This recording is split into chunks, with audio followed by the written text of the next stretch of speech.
Okay, you got to remove spacers between the focuser and the optical tube, and you've got to get the right spacers for the right focal reducers, or if you're going to go straight straight optics, straight prime focus without focal reducers, you still need to add or remove rings. Well, believe it or not, I was able to reach a focus range within about an inch and a half with the focal reducer at full f3, f2.8, or at f8. I did not have to change any rings whatsoever. So it will maintain and retain the focal point, and with that being said, it should be able to work on the job. If you are willing to give it a try on one, Dwayne, I'd be more willing to assemble one for you and send it out so you can test it. You can test it on your giant Dob, and I tell you, it is really, really impressive. You got to make sure your scope is well collimated, of course.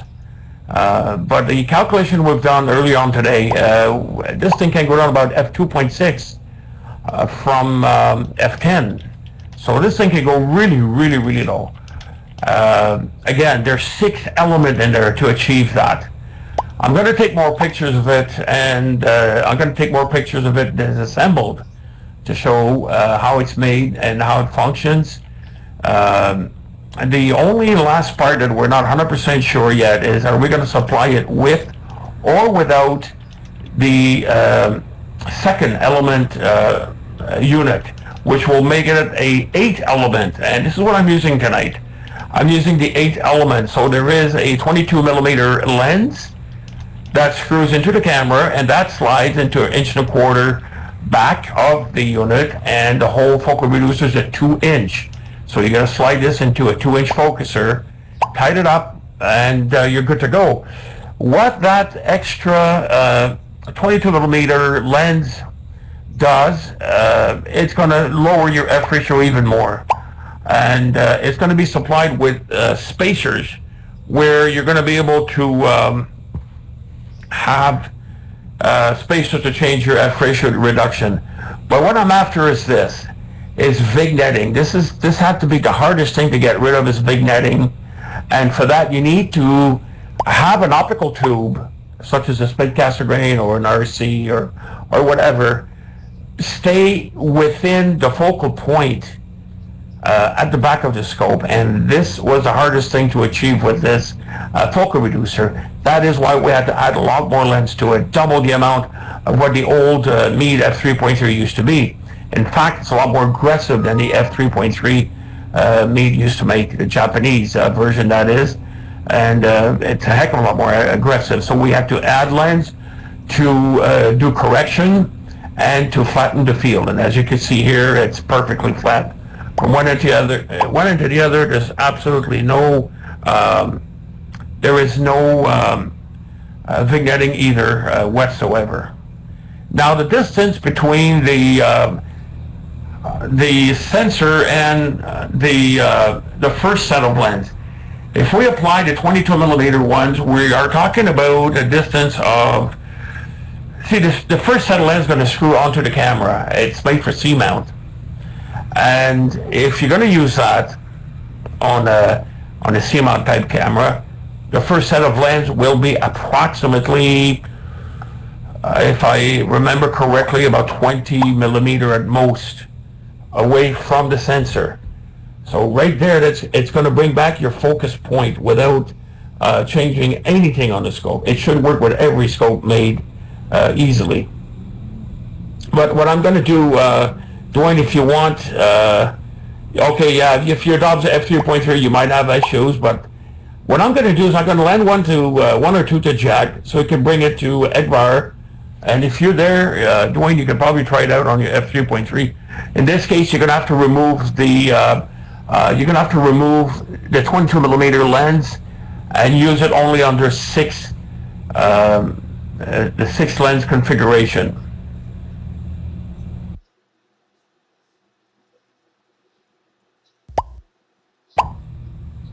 Actually, Jack, that's what I'll do. I'm going to assemble a few of them, and I'm going to send one or two to you so you could test it out.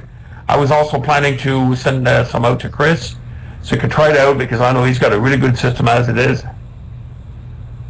Yeah, it is actually, Chris. Definitely it is. The issue for the exactly, the ICX 825, which is a 3/4 inch sensor, and the ICX 285, which is the same thing. This is the answer for those guys that are going to use that type of sensors on their attics, and then Starlight Express and all of that stuff. And also it's going to work a little bit on a little bit bigger sensors, slightly bigger than 3/4 inch, for upcoming cameras that are going to be coming out sometime. That's right. And they are going to be very, very, very versatile. That means it's going to work from 1/4 inch sensor, 1/3 the cameras that Matt makes and ABS makes, and then up to the 1/2 inch like we're using now, and 3/4 inch like the Addicts and the Starlight Express will be using. Providing the camera is C-mount. This is very important, and that has to be the only rule there is to use that type of focal reducer, and it slides into a 2-inch focuser. The other rule that you need is you must have a 2-inch focuser.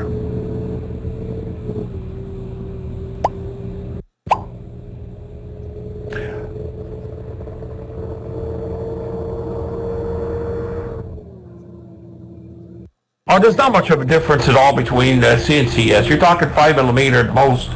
That you'll be able to recuperate. It's not going to make a difference if it's C or CS, George. But just slap it in there and go. That's correct. It's 5mm, so you just slap it in and go. If you do start to get a little bit of vignetting, I haven't been able to get vignetting so far. The worst scope that I've tested this on is my 16-inch LX200 ACF. I always, no matter what, get vignetting. No ifs, ands, or buts with any type of focal reducer that I purchased, that I've made, and you know, the better one was the MFR5, of course. And but this time we really hit the jackpot.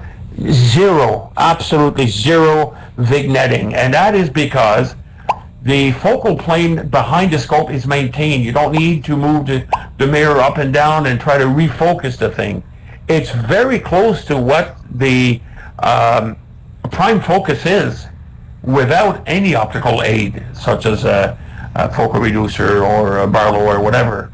And that was the key of designing this this new focal reducer. This is been close to a year we've been working on this. Not quite, but close to a year, and it's finally coming up to what we want. Pardon me. Now, think of it if you could go down to f2.8, f2.6. Calculation showed me f2.6. I am confident it could go lower than that, but probably most likely we'll have a little bit of coma. The issue that I wanted to address, the two issues: maintain f3, f3.3 range, and also vignetting free, no vignetting at all, and also of course coma. This is right at the borderline of coma and vignetting, especially coma, what you're seeing here tonight. So it is very, very pinpoint right across. For an 8-inch scope, this is quite good, I find. Exactly, everything DSO. So here's the bonus, George. Good point you bring up. Having a focal reducer such, any camera that has a weak or a sensor that's not that sensitive, such as the ICX 285, very noisy and very low gain, they're not that sensitive. The ICX 825 is in the same classification. That's going to help these guys quite a lot. Bringing the F ratio that low will cut back your exposure time up to 80%. You're going to gain approximately 80% more sensitivity with this, and I would not recommend use this on the Bright Star. Focal reducers, all of them, are made to use on deep sky object and to give you a wide field of view, not to go into Bright Star area. Focal reducers are not made for that. No matter who makes it, you are going to get some reflection and internal reflection, no matter what coating you're going to use and how many of it you're going to apply. It's just the name of the game. That's just the way it works. And but this one here is very aggressive. This is a very aggressive focal reducer. It has correction and a field flattener at the same time. That's correct. It's going to help. And you're absolutely right, Chris. It's going to help. Actually, George, technically speaking, yes and no, and I'll tell you why. That's not entirely accurate what you're saying. Just let me explain it. We could arm wrestle about it later. On the 16-inch, for example, okay, because I have so much accessories at the back. I've got the giant field rotator on it, and I've got the micro focuser. So we're talking about like 8-inch sticking out at the back. Even if I use a 1/3 of an inch or 1/4 of an inch sensor, I still get vignetting. And one of the reasons is I cannot bring the mirror to focus where it was designed to focus behind the telescope. With this focal reducer, the lenses used in there, I'm not going to tell you what they are and how they're shaped. You will see it in a picture actually that I'm going to post on the website sometime this week. What it does, it maintains where your scope is supposed to be focusing at.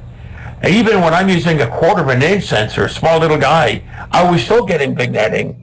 Well, guess what? With this guy here, I tried a 1/4 inch, 1/3 inch, 1/2 inch, 3/4 inch on the 16-inch. I could not get any vignetting whatsoever. I tell you, I was rolling in a grass of joy when I saw that. For me, that was a major achievement to get. But at the same time, I noticed how the field flattener worked in there, and it worked a lot better than anticipated. Very, very, it's very picky for the type of lens and where do they go. Zeiss? No, that's not Zeiss. This is made in Ottawa. This is my design. This is, hey George, I used to grind lens. I used to push glass to make telescopes. So no, it's not Japanese either. It's not Taku Arm Wrestling? This is made right in Ottawa. What I did, I asked our local maker of lens to produce a bunch of lenses. I gave them the prescription that we need, the actual measurement that we need, the curvature and everything else, and it took back and forth a bunch of times to do it. The bottom line is this. We finally got a winner in our hands, and it took a lot of time to get this happening and to understand what was happening. This is a new theory that no one has ever tried into focal reducers. And this is the answer definitely for sensors as small as a 1/4 inch all the way up to 3/4 of an inch. If you go read on a few sites, one of them, Optech for an example, they're very good focal reducers. There's no question about it. They're very well made, and they do specify it's got to be made for a specific sensor. If you're going to use a 1/2 inch sensor, measurements, distance measurements, got to be very precise in order for them to work well. Optech makes a fantastic product, and they are very aware of what the criteria is, but they're still limited to, I believe, is a 3-element system, which is quite close to what Meade is, but they've done a few alterations to it, and I certainly respect these guys for doing this. And we looked at all the focal reducers. We had to start from scratch, and I'll tell you where it started. I went back to my roots of grinding mirrors and getting into optics when I was younger. Now I just can't do it. I don't have the arms to push that anymore, push a glass anymore. So obviously George going to beat me at arm wrestling, but I'm not going to admit to that yet. And here's the thing. I went back to the book called How to Make a Telescope by Jean Textereau. I simply refreshed my memory about optics using his techniques and how things are made. Basically, nothing has changed in 100 years for mirror making. It's still the same. Optics is the same thing. You could go into fancy optics, and if somebody has broke all rules and regulation and thought outside the box, has got to be Al Nagler of Teleview. He's blown away everybody with his eyepieces. Why? He came up with a design of his own, not what's available out there not made by another company, not sticking to the basics. Al went outside of the box and then some. And you're talking eyepieces that he's making and optics that are, 8 and 10 elements, and my goodness, look at the result of the eyepieces. So I pretty well felt the same way as he did. And to be honest with you, he inspired me a little bit. When I met him at AstroCamp for the first time, we really hit it off well. I saw the quality that he's using. I really, really respected that. And we had a good talk about optics, of course, and eyepieces mainly. And that's why it got me thinking to continue to work on a good focal reducers, because we don't use eyepieces, we use focal reducers. It's what we need. I went back to my books about optics, restudied the whole thing, and came up with a solution that Jean Textereau was mentioning in his book, How to Make a Telescope. Jean Textereau was French from France, and his book still sells. I've got all 3 different editions of it, and it felt good to reread about optics again. And that's what I applied into this focal reducer. What Meade had already with their f3.3, the Japanese one, not the Chinese one. Chinese one sucked big time. We've combined this by adding and doing correction to what Meade had already. So we have to jump from 3-lens system to 6-lens system. And the system I'm using tonight is an 8-lens system. And yet we haven't lost any resolution. The image sharpness is still there. So it gives you an idea here how much work that went into this focal reducer, and when it's going to be ready to be released, certainly hope that everybody's going to enjoy it as much as I have. That's the holy grail of focal reducers. There's no question about it.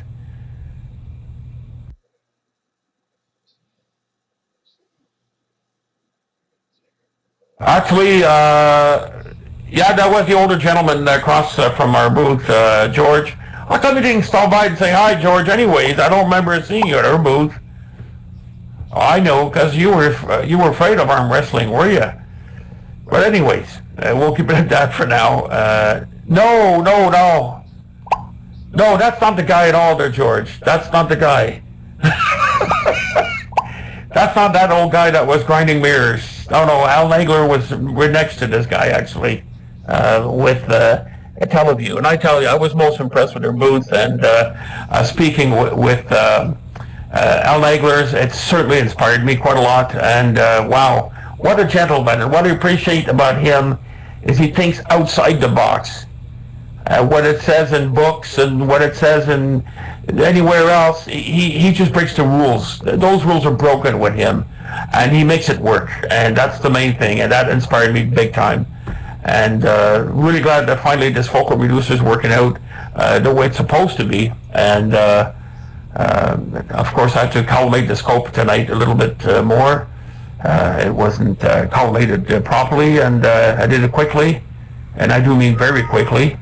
And I wish I could work on the mount the same way as I did on the collimation, because right now I'm not too pleased with EQ mounts. Not one of you have convinced me otherwise so far. The only bonus there is about this, it's got a guider. And the auto guider goes on automatically. That is cool. That's technology, and that's a lot of fun. And without a doubt, it can't push the limit of a camera and an optical tube far beyond what we could ever think. But nonetheless, I'm still not amused with EQ mounts. We're going to continue, I guess, try to fix it and try to get it going the way it's supposed to be. It's perfectly polar line. I'm about 3 arc minutes off, actually, according to the keypad. And still the go-to is not accurate at all, and it's not working out good. Anyways, it is what it is. Now to come back with the focal reducer is, as I said, we're not too sure yet if we're going to offer it with a secondary set of lens, which will make a total of 8. Simple reason is some of you may already have what needs to be added to it, and it's called an MFR3. Adding the MFR3 to the 6-element focal reducer is what the result you're seeing here tonight. Now what I'm thinking to do right now is to remove the focal reducer and show you the difference I don't know if you guys are up to it. Since we're on M3 and before we lose it at the horizon, I'm going to remove the focal reducer, and we are going to go. Good stuff, Chris. That's a good idea. All right, take some pictures if you can. Someone, or Jack, if you record a little bit of it, that would be cool. I don't know if you're still here or not. Is Jack on still before I lose my M3 in the trees? I don't see him anymore. No, he's not. Okay, he quit on us. Doesn't matter. Oh, here he is. All right. Okay, Jack, if you want to stop the recording, or you could pause it. Sorry about that, Jack. I thought you were gone.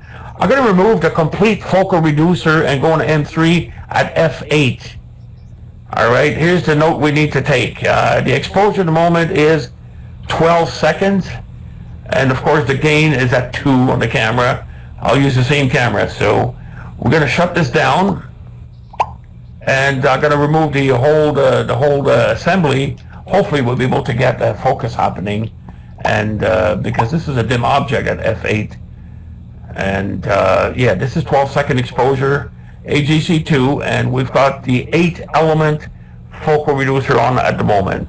So I'm going to stop the exposure for now, and what I'm going to do is get